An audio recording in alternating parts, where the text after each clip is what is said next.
Okay, hi everybody. Welcome to today's event. I'm Jason Gumpert from msdynamicsworld.com, and I'm pleased to welcome everyone for a session all about lease accounting requirements.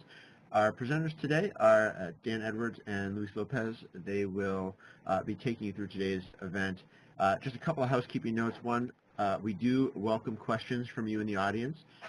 You can enter them into the Q&A block. You should see to the right of the main presentation area. If you don't see it there, look to the upper right, look for a question mark icon, and if you click that, it should open up your Q&A for you. Again, put those in at any time. I know Dan and Luis will be saving time for those. We'll also have a few poll questions to keep things a little interactive, so be on the lookout for those as we get going too. Without any further delay, I'm going to hand things off to Dan Edwards to get things started. Well, thank you very much, Jason, and thank you everybody for attending today. Glad to have you joining us for a look into the changing lease accounting requirements that everybody is starting to get familiar with. As Jason mentioned, my name's Dan Edwards. I'm a CPA with Crowe Horvath. And today I'm joined by another one of my coworkers, Luis Lopez, also a CPA, and he is one of our lease accounting subject matter experts. He'll be diving deep into the changes that we see coming here over the next year or two.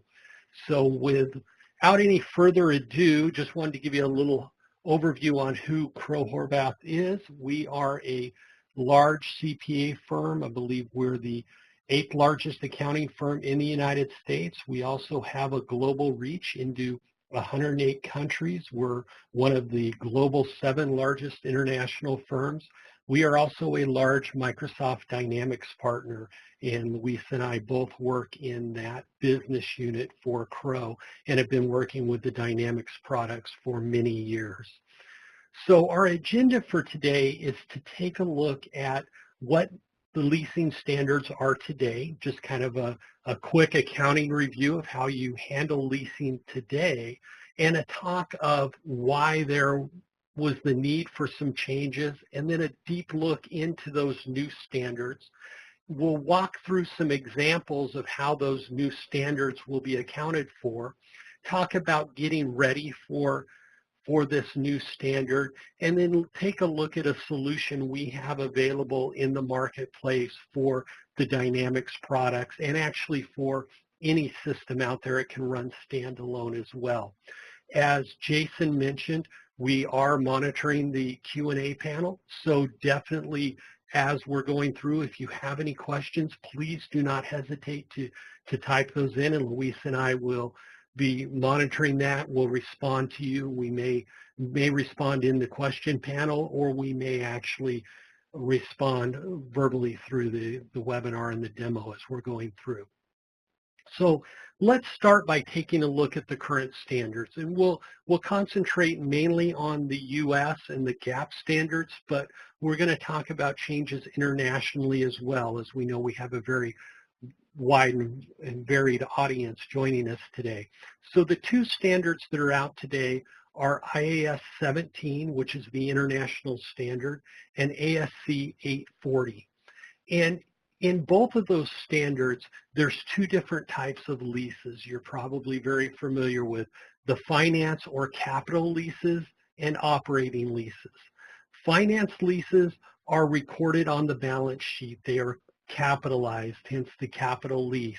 So you actually capitalize that asset, you record the lease liability, and it works almost just like a purchase. As far as operating leases, they're maintained off the balance sheet. So all the obligations, the lease liabilities, all of that do not appear on your balance sheet. They're only disclosed in the notes to the financial statement. As far as the income statement, again, with the capital leases being capitalized, we have depreciation and interest expense. But on an operating lease, you simply have the one operating cost: lease expense, rent expense, something like that, just straight line as you're making those payments, not looking at any interest or depreciation. So What that has caused is companies, depending on how they finance and bring in their equipment and their different assets, might look different on their balance sheet. So if we take a look at two different companies, maybe a retail company that's leasing all of their shop floors, all their stores, and a manufacturing company maybe actually buying their forklifts, their compressors, their various equipment, if you look at their balance sheet, the retail organization may show very little debt because all of those store leases would not be reflected on the balance sheet, where the manufacturing company has much more debt because they actually financed all their equipment as a purchase. If you take into account all those leases, maybe the companies actually have equal amount of debt. So in looking at this, those that monitor balance sheets, income statements, the investors, the finance companies, as they're reviewing those balance sheets, they've really come to understand there's a lot of off-balance sheet activity going on in the neighborhood of $1.25 trillion of off-balance sheet leases in the U.S. So this is a real lack of transparency. And the investors and analysts really can't compare companies. And it's not just the U.S. problem, as you can see there by the chart.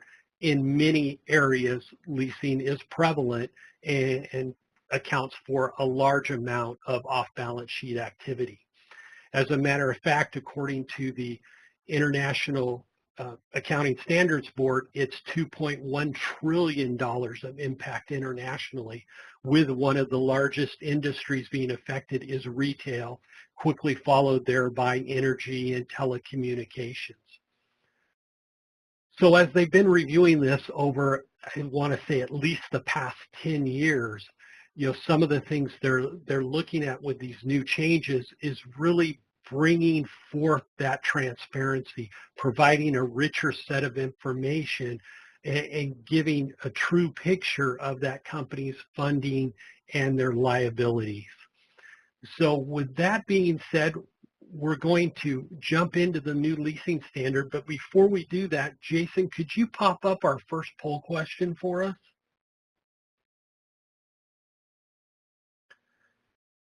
And in this poll question, we're asking, how familiar you are with these new leasing standards and their requirements. So we'll give you just a couple minutes to answer that question.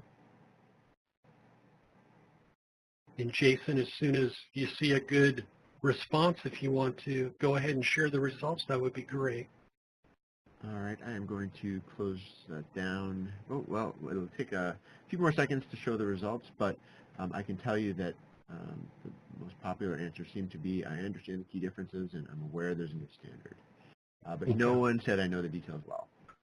All right, that does not surprise us. So hopefully this is a good start for helping you understand those details well. So as we go ahead and close that out, I'm going to go ahead and pass that over. Yep, there we see, it looks like it's broke down between B and C pretty evenly. So I'm going to go ahead and pass it over to Luis and let him dive into the new leasing standards. Take it away, Luis.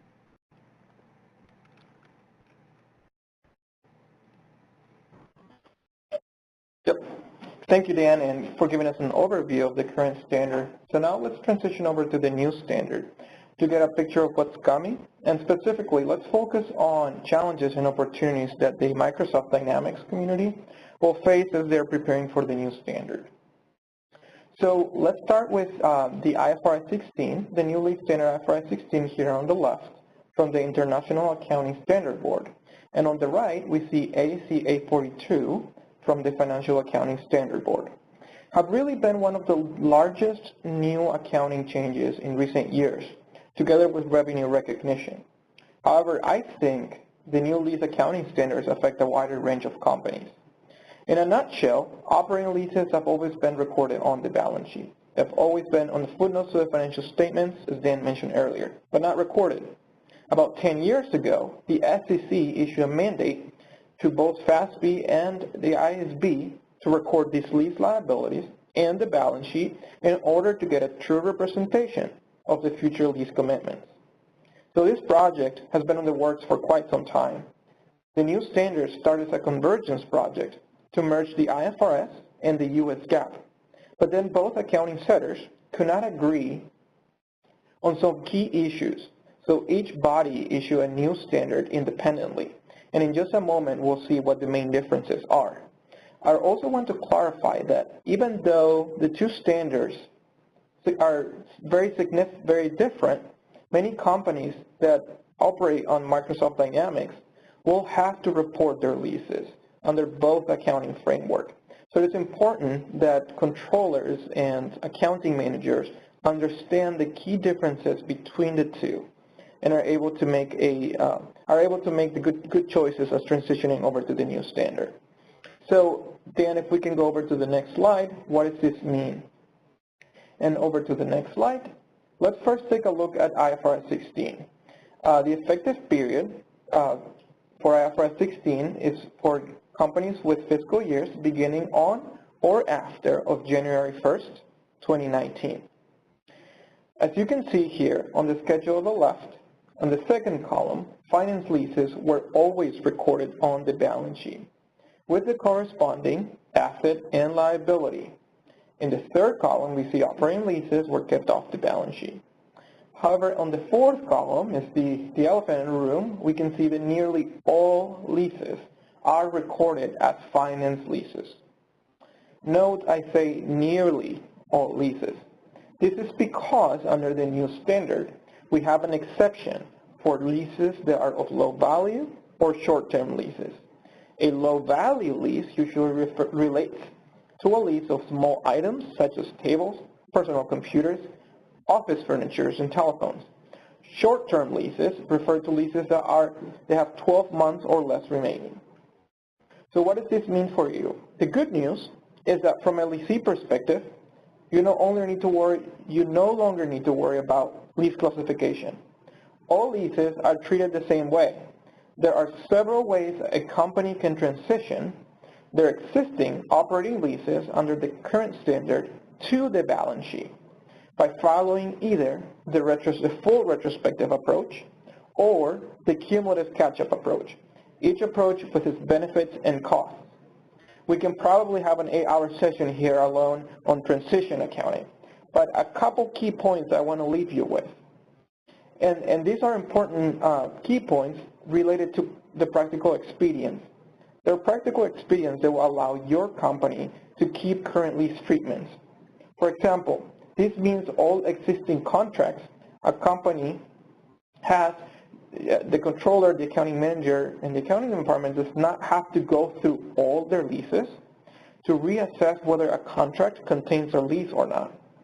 Also, there are practical expedients that allow companies to treat their whole lease as a single lease component by class of underlying asset. This will save you a significant amount of time from having to read all of your existing operating leases and separate the lease component from the non-lease component. Now, Dan, let's take a look at the income statement. This is really where your company, for international companies, will see the largest impact. Take a look on the schedule to the left. In the second column, we see finance leases under the current standard with a depreciation and an interest component. In the third column, we see operating leases as a single expense booked to the operating cost section of the income statement. In the fourth column, however, we see the new standard. All leases are treated as finance leases. This means for your company, if your company has a lot of operating leases, you will see a large increase in depreciation and interest. However, because lease expense is moved out of reporting costs, you'll see EBITDA increase for your company. And for most companies, profit before tax will stay the same. One interesting aspect of the new IFRS 16 standard is just how different the income statement accounting will be. Your company will most likely need to keep track of their accounting for leases in a separate set of books, and you will need to design your chart of accounts to properly reflect the new standard. So if we just, let's say we have a lease that is $1,000 a month, On our regular or current standard, that would be a straight $1,000 a month booked to lease expense. But under the new standard, you will see an interest and depreciation. So very different. So with that, we can go over to the new U.S. GAAP standard. Dan, if you can. So the ASC 842 standard, or Topic 842. The new standard is effective for public companies or public business entities for annual periods beginning after December 15, 2018. So this means for most public companies, this will be in 2019. And for all other companies, for annual periods beginning after December 15, 2019. This means if you're a private company in the United States, you really have to start accounting for this in 2020. So back to our familiar schedule. On the second and third column, we see Topic 840 again, or the current U.S. GAAP standard. As you can see there, finance leases are recorded with its corresponding asset and liability on the balance sheet. But on the third column, we see that operating leases are treated as off-balance sheet obligations. This is similar as well to the old IFRS standard. Coming back to the example that Dan made earlier, a financial user is unable to compare the two companies that have a different distribution of operating and finance leases. And this leads us to the fourth and the fifth column. Under Topic 842, we see that finance leases and operating leases are now recorded on the balance sheet. This means a company will have to record all the operating leases as the present value of future minimum lease payments, plus some additional considerations like initial direct costs, prepayments, and incentives. If we go over to the income statement, we will see that for the most part, the income statement does not change for U.S. GAAP. In fact, there's been some companies that have early adopted the new standard, and on their financial statements, they've seen no change on their income statement. So this is really good news for U.S. companies. However, there are specific practical expedients that a company needs to take into account when transitioning to the new U.S. GAAP standard. For example, if a company wants to retain all their operating leases and finance lease classification, they will need to elect the practical expedients in order to represent their lease portfolio in such manner in the financial statements.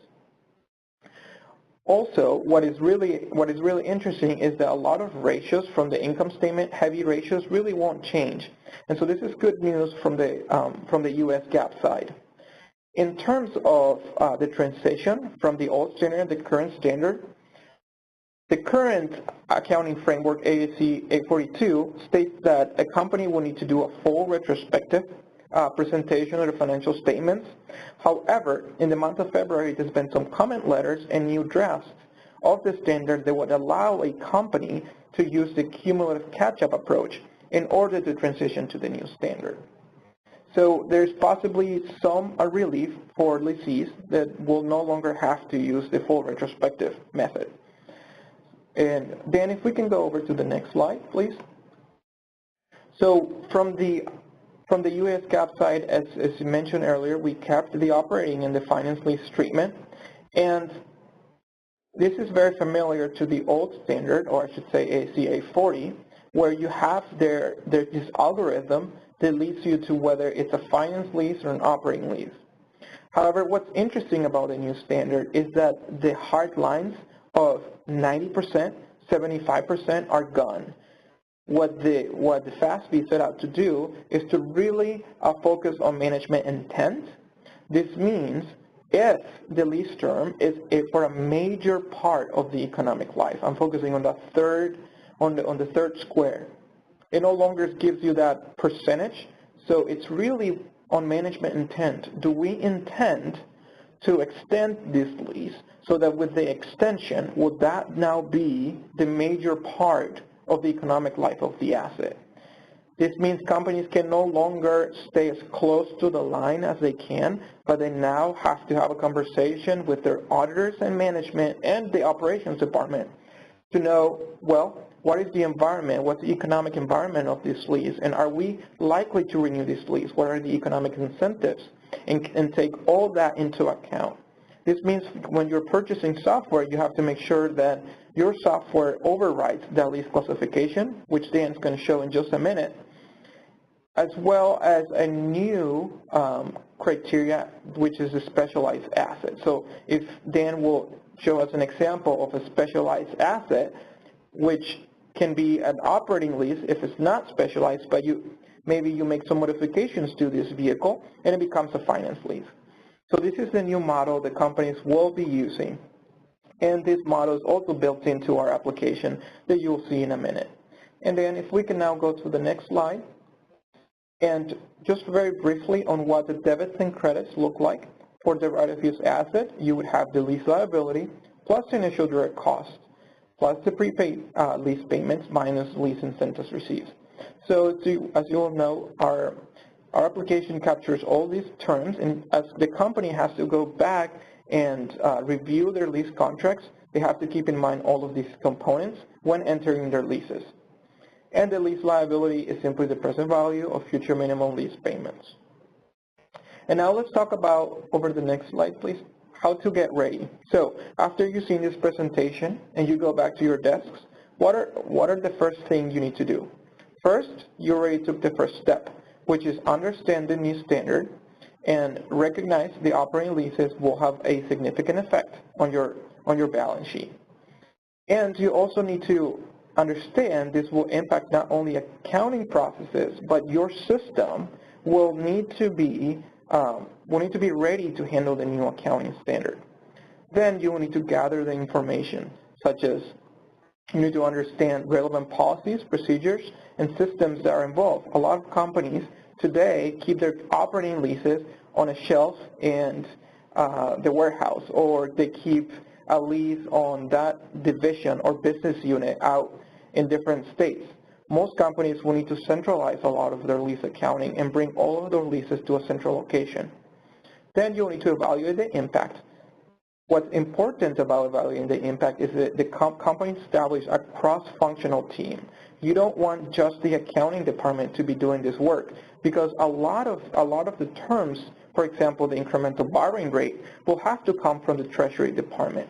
The IT department will need to be involved to make sure that you have a solution that can embed directly into your ERP system.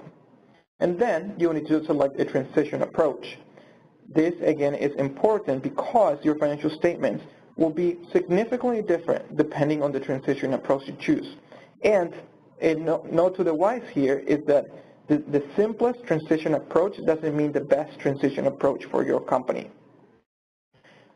You would also need to design a solution, meaning everything that you've gathered to this point, you need to plan out over the next year what are the key personnel and what is the timeline and resources that will be needed to meet the effective date. What you don't want is on December of this year to have to hire external resources and have to hire a ton more people just because you didn't plan well early in the year.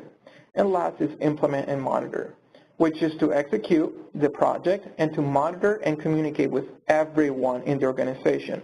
I think new accounting standards usually are kept just with the accounting department, but this new standard would really require a company-wide effort.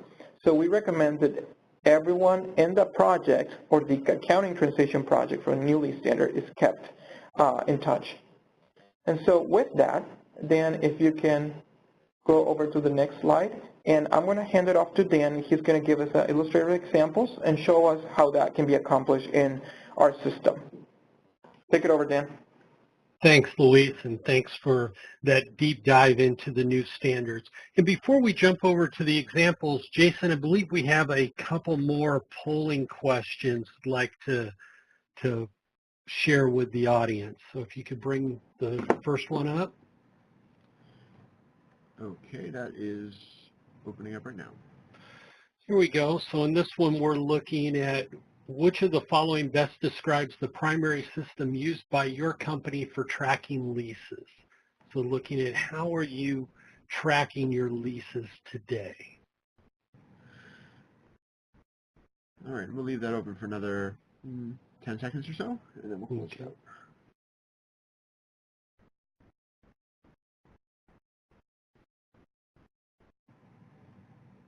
All right. There you go. All right, and yeah, seeing what we've tended to see with many of our customers we've talked to, many people using the Excel spreadsheet approach. It's nice to see a few people do have lease software, and then quite a few using Dynamics as well. Let's go ahead and pop up the last poll question there, Jason. All right. So, that was the same. There we go. There's open now. So looking, how many leases does your company manage today? So, and we do find some, they're unsure with operating leases. So, you know, take your best guess if you're not exactly sure. Or feel free to leave a comment if you want to add to that question. Yeah. And we'll give another 5 seconds here. See a couple more still in process. All right.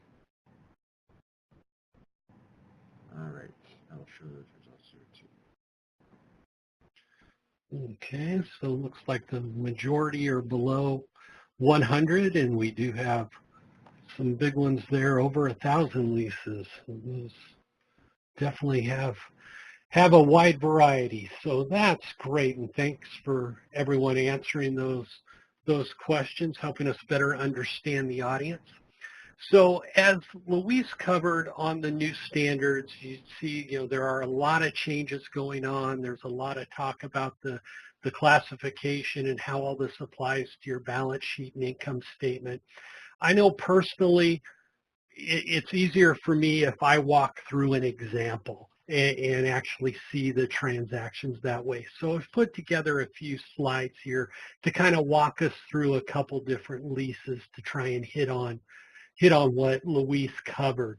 So in this first lease, we've got Wayne Enterprises here entering into a lease of a 2017 Tesla from Gotham City Motors. So a typical auto lease, it's going to be a 3-year term, 10-year economic life, no purchase option at the end. There's a $5,000 payment up front and $2,000 payments per month at the end of the month.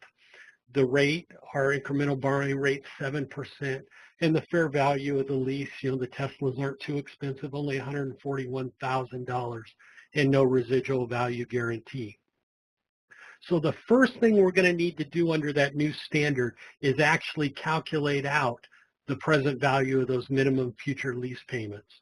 So if you remember back to your finance classes, the lovely formulas to calculate, you know, present value, you can do that. You can use present value tables, or my favorite now with Excel is actually having the present value formula in Excel.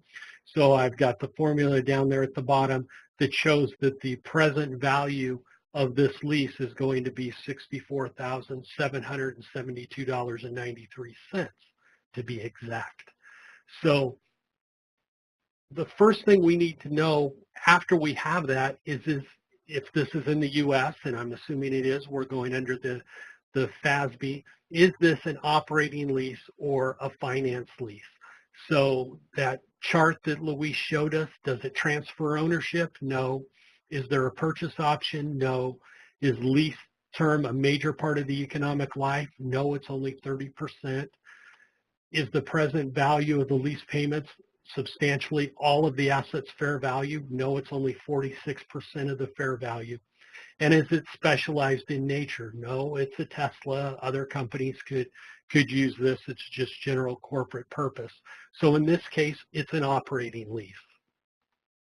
So with it being an operating lease, the first thing we would need to do is book that initial journal entry.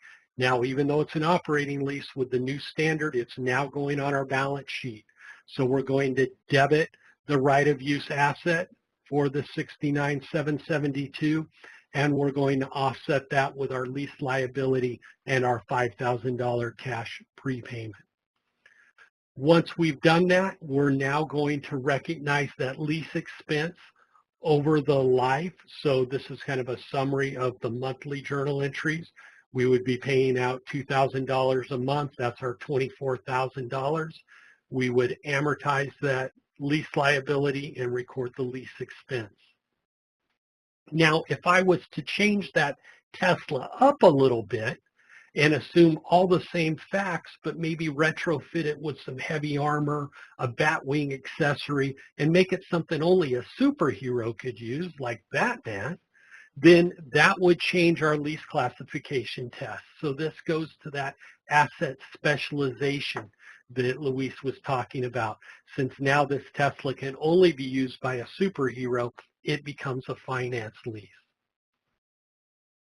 In this finance lease treatment, you can see a little different treatment. You have the amortization across the years, you have the interest and the principal reduction. So as a finance lease, it actually gets expensed greater in year one than it does in year two and then year three. So it's not the straight line approach that you saw in the operating lease approach.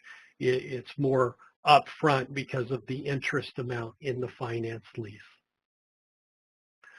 So looking at a financial statement comparison, the impact comparison, no change on the balance sheet, whether it's an operating lease or a finance lease. The income statement would be different because it would be a lease expense on the operating lease, where it would hit amortization and interest expense on the finance lease. It would also have an effect on your statement of cash flow. So it would move from all being in the operating activities to a portion being in financing activities. And then at the end of year one, you would actually have some different balances on the balance sheet. Since you're amortizing it over the interest quicker on the finance lease, the balance sheet's actually lower after year one. So you can see kind of some of the differences with some dollar amounts there in this example. So again, the finance treatment on the accounting lease is the same journal entry to start. So looks like I had a couple extra slides in there. So with that being said, now that we have a good understanding of the standard, I want to highlight just quickly on the Crowe Lease Accounting Optimizer. So this is a tool that we have put together, we've written over the past year as this new change was coming out. And this tool is built on the Dynamics 365 platform, as well as on the Dynamics AX platform. Now, don't let that scare you if you're not running AX or Dynamics 365 today. We are also able to offer this standalone through some agreements we have with Microsoft. So if you're on GP, SL, NAV, you still are able to use our solution. So obviously it's built by our team here at Crowe with over 75 years of experience in accounting. It wasn't built just by our Dynamics team. It included resources from our audit and our risk team as well.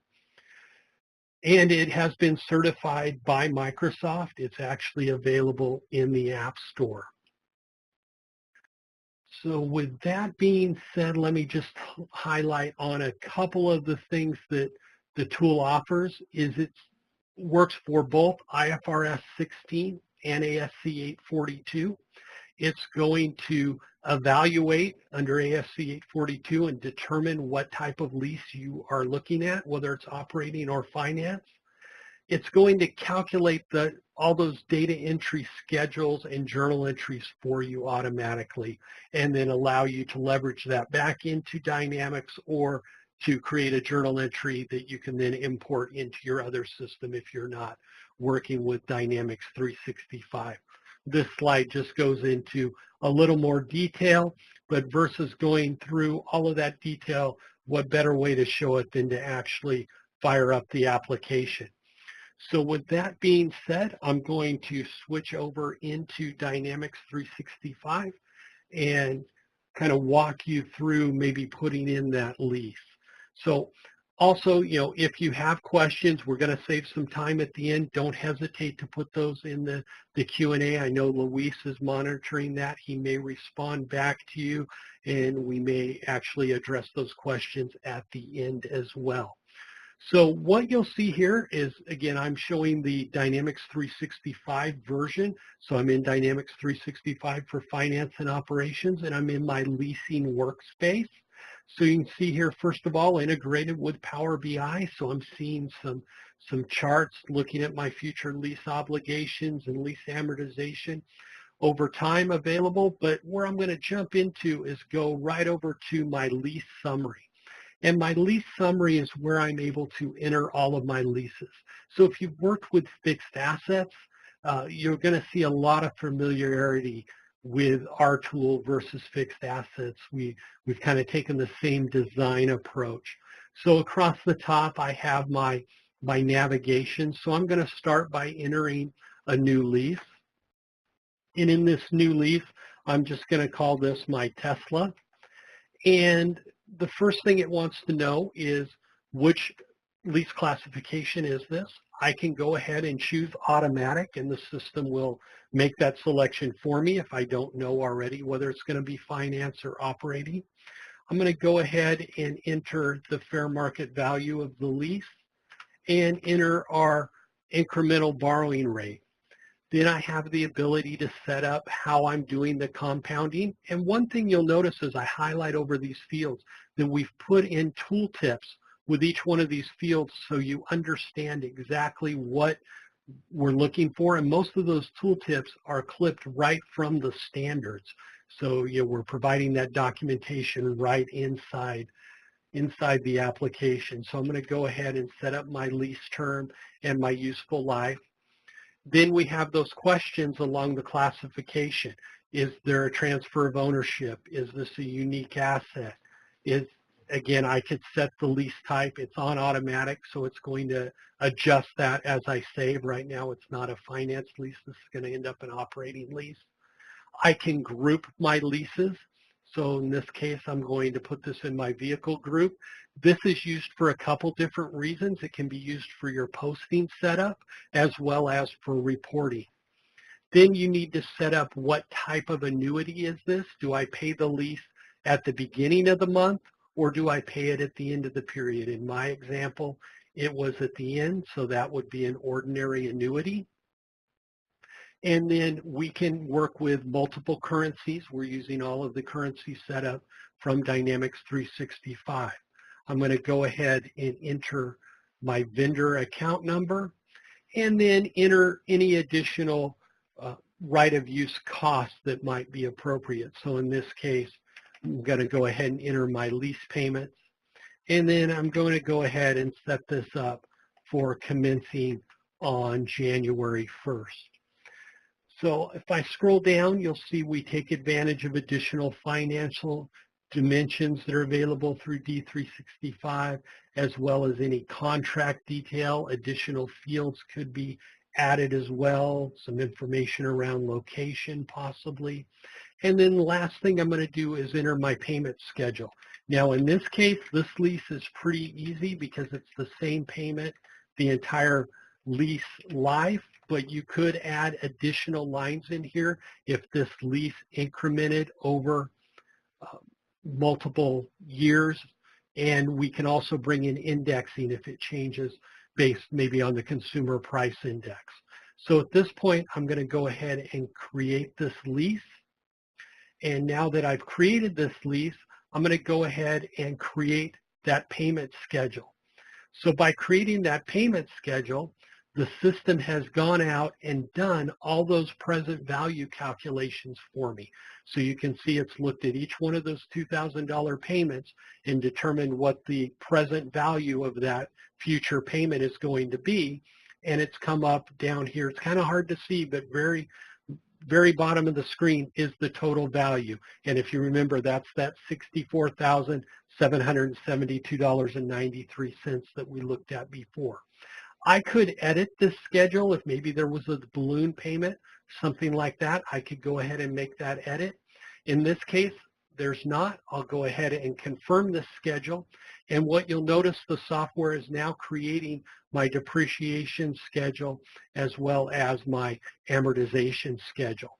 So let's go ahead and take a look at those as well. So if I go to my liability amortization schedule, you'll see now that it's showing me the full schedule over the life of this lease, beginning balance of $64,772, and how the interest is changing, what the ending balance is going to be.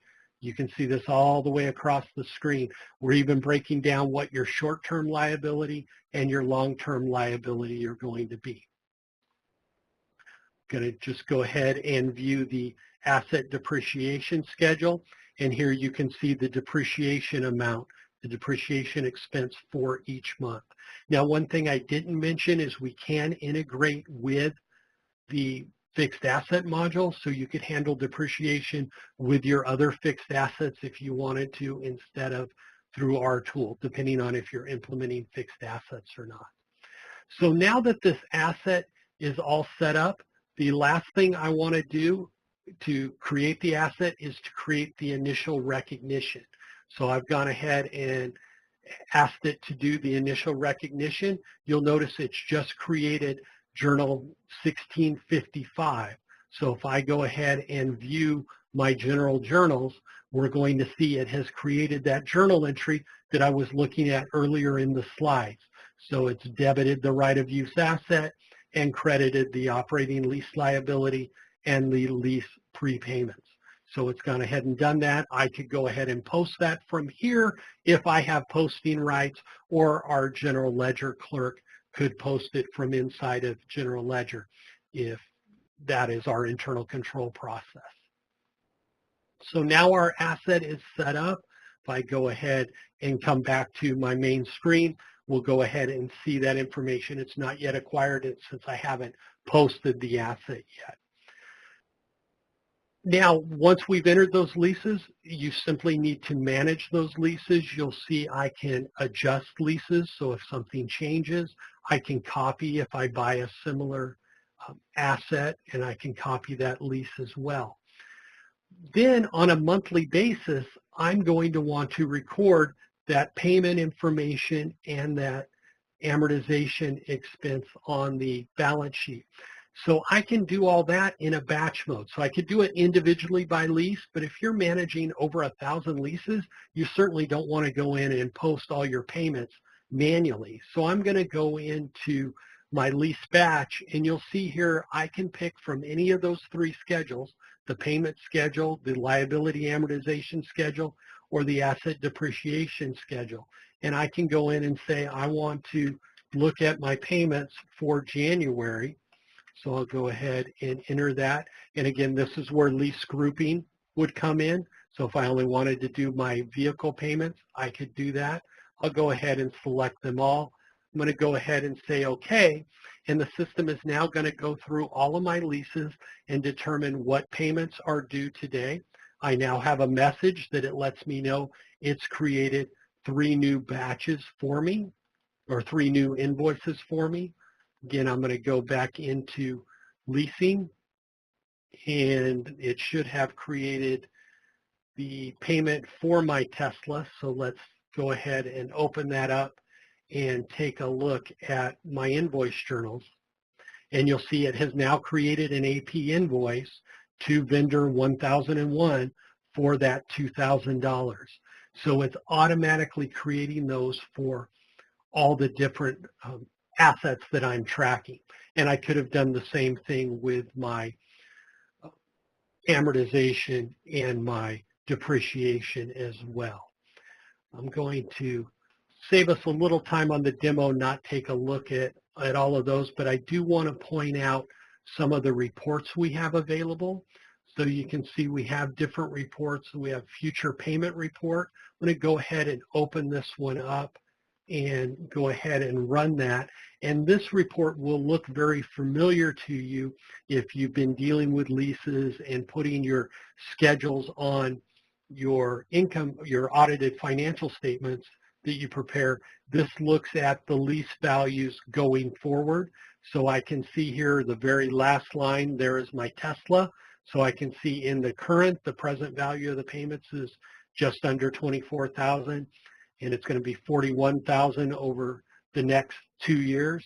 And then I can see the future value of those payments.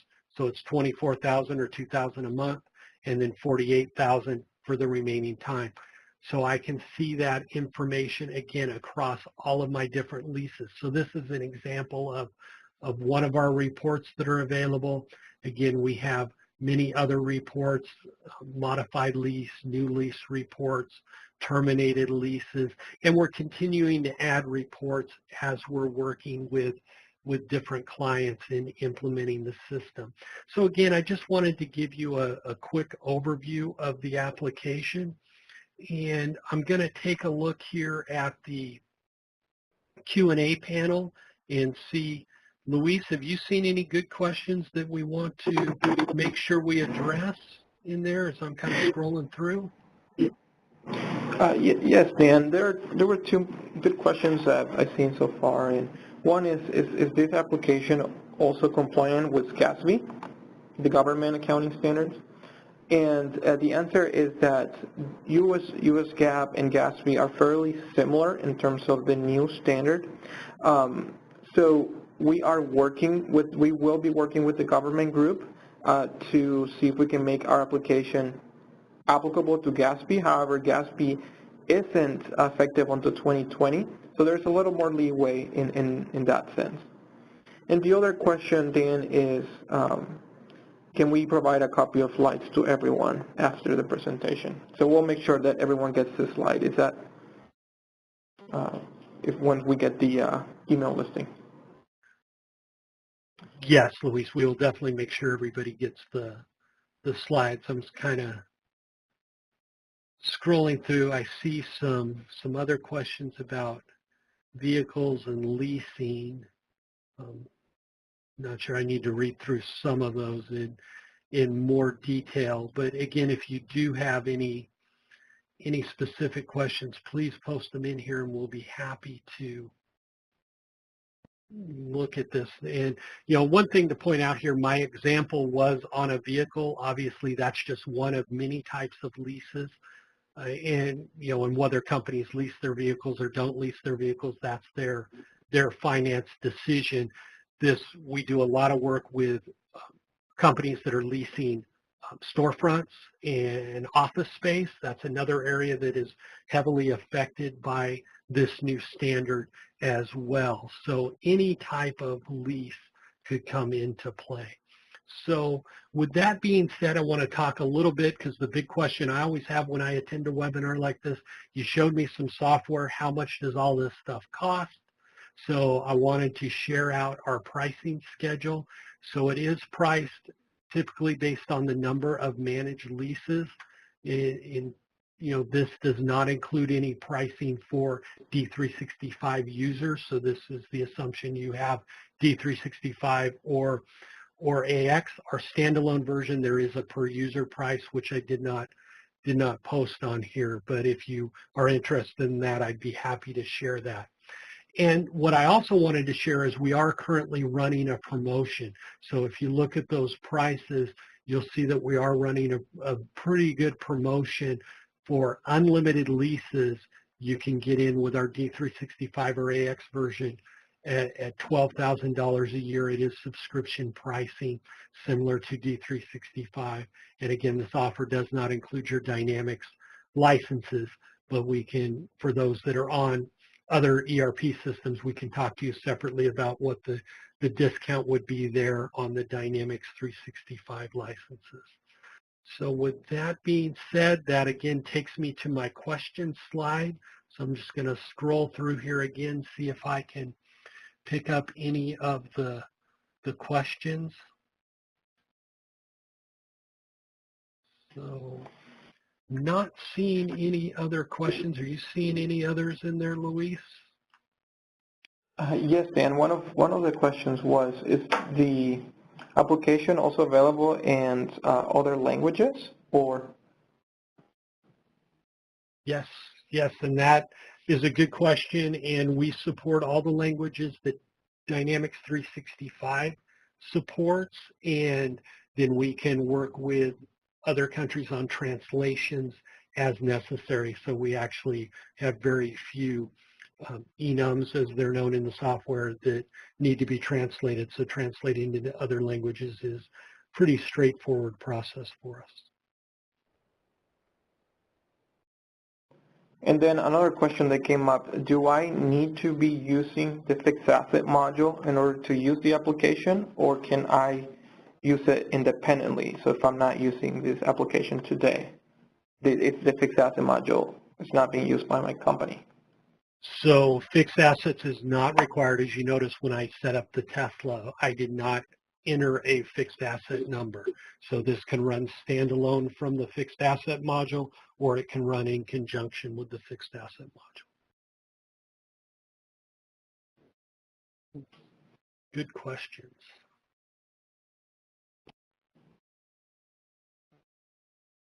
Sounds good. All right. Well, with that, I would like to thank everybody for attending, and below you'll see my contact information along with Luis's contact information. We'll be happy to share out the slides when Jason provides us with the information, or we'll provide the slides to Jason so he can get them posted. But again, I'd like to thank everybody for attending, and you will receive a survey. Look forward to hearing your responses on that survey, and hope to meet with you and talk to all of you again in the future. Again, thank you very much, and have a great day.